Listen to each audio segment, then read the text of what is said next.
Fantasy की breaking news, dream 11 ban, GST, Supreme Court का आदेश और सरकार का फैसला।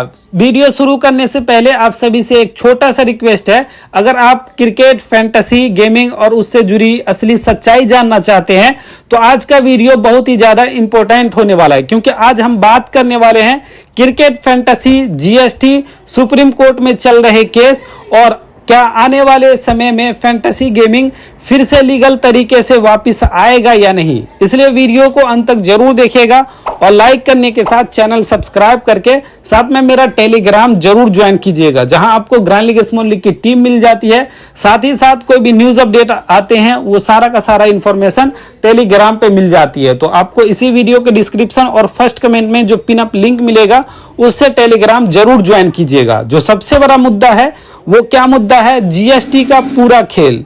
पिछले कुछ महीनों से आप सब ने देखा होगा कि फैंटेसी गेमिंग इंडस्ट्री पूरी तरह से हिल चुकी है।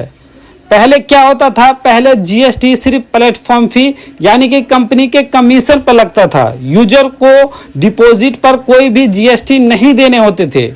लेकिन उसके बाद में सरकार ने फेस वैल्यू पे, मतलब यूजर जो पैसा डिपॉजिट करता है उसी पर 28% जीएसटी लगा दिया। आपने देखा होगा एक साल पहले जो 28% जीएसटी डिपॉजिट अमाउंट पे लगा था तो वो पब्लिक से डायरेक्ट चार्ज करता था, लेकिन फैंटेसी अपने कमीशन से पब्लिक को यानी कि यूजर को पे कर देते थे। यानी कि अगर आप 100 रुपए डिपॉजिट करते हो तो उसमें 28% सरकार को डायरेक्ट जीएसटी देना पड़ता था, लेकिन फैंटेसी अपने कमीशन से वो यूजर को 28% ऐड करके 100 रुपए पुरा देते थे। तो इस तरह से सिलसिला चल रहा था। जब सरकार को 28% जीएसटी डिपॉजिट अमाउंट पे मिल ही रहा था, 30% विनिंग यानी कि विड्रॉलिंग अमाउंट पे टीडीएस भी मिल रहा था, तो फिर सरकार को इतना लालच कैसे? सरकार ने पहले फैंटेसी से डिमांड किया था 40% जीएसटी बढ़ाने का। जब फैंटेसी एग्री नहीं हुए तो सरकार ने उल्टा कर दिया। उन्होंने online promotion and regulation online gaming act bill लेकर आए और सारे फैंटेसी इंडस्ट्री को तबाह कर दिए। इसमें यह भी निकल कर आया कि 40% जीएसटी की बात सामने आई।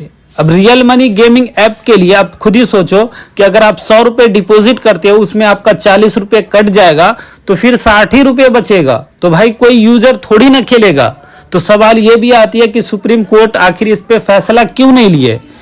इसी जीएसटी को लेकर सुप्रीम कोर्ट में केस भी चल रहा है। फैंटेसी का साफ कहना है कि हम जुआ नहीं कराते, हम गेम ऑफ स्किल हैं और जीएसटी हमारे कमीशन पर लगनी चाहिए, यूजर के पूरे डिपॉजिट पे नहीं। एक समय ऐसा भी था जब ड्रीम 11 केस लगभग जीत की ओर जा रहा था।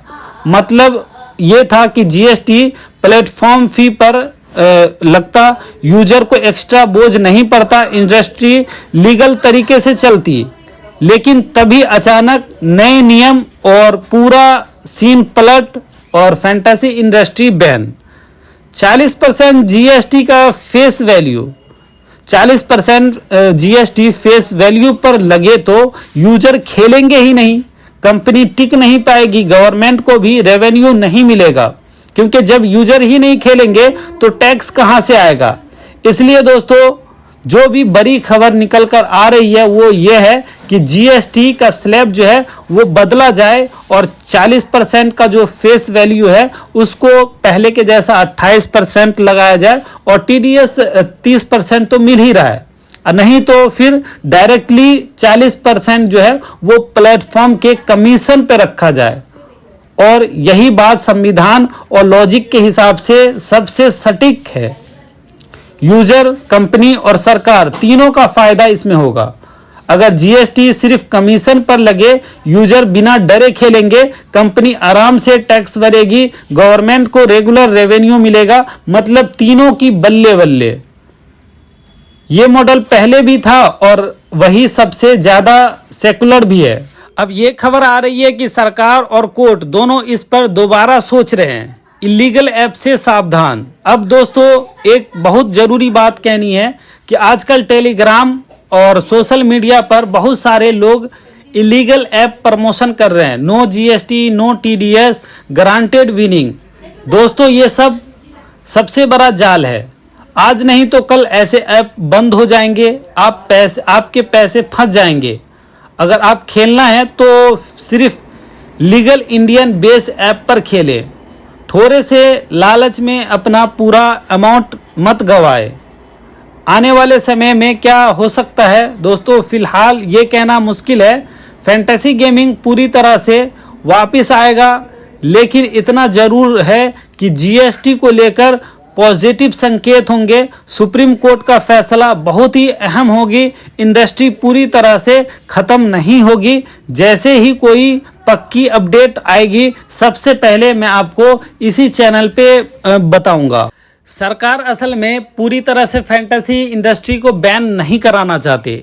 सरकार जो online promotion and regulation online gaming act bill लेकर आए, उससे ये सिद्ध हुआ कि सरकार फैंटेसी यूजर के हित में है।